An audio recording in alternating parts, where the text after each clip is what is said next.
baby. Hit it.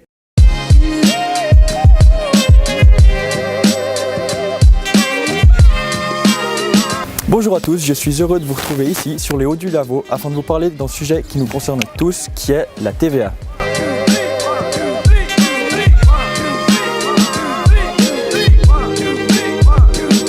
Historiquement, il faut savoir que la TVA a été instaurée qu'en 1993.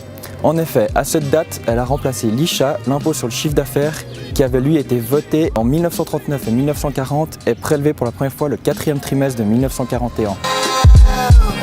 Cet impôt avait été instauré dans un contexte de guerre mondiale, chose qui plombait les budgets de la Confédération. Il fallait donc trouver une nouvelle source de revenus afin de combler ce manque et c'est ainsi que le Conseil fédéral décida d'instaurer ce nouvel impôt qui est l'ICHA. Cependant, en 1993, le contexte ayant changé, le Conseil fédéral décida de proposer une nouvelle votation en vue de supprimer l'ICHA afin de le remplacer par la TVA.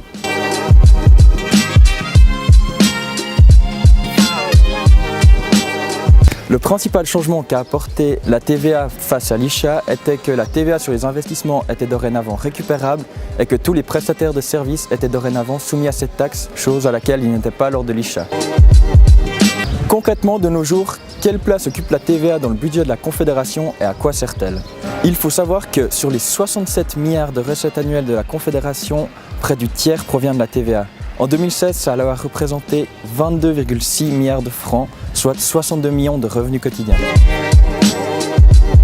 Fait intéressant, il faut savoir que pour 100 francs de TVA payés, 77 francs sont affectés aux ressources générales de la Confédération, 12 francs 50 participent à financer votre AVS, 5 francs aident les personnes en difficulté à travers l'assurance invalidité, 4 francs 50 sont affectés à la réduction des primes d'assurance maladie et finalement 1 franc 50 va au fonds d'infrastructure ferroviaire. En finalité, nous vous rappelons que les taux TVA ont changé ce début d'année et vous trouverez toutes les explications dans notre blog à l'adresse qui s'affiche dans la description.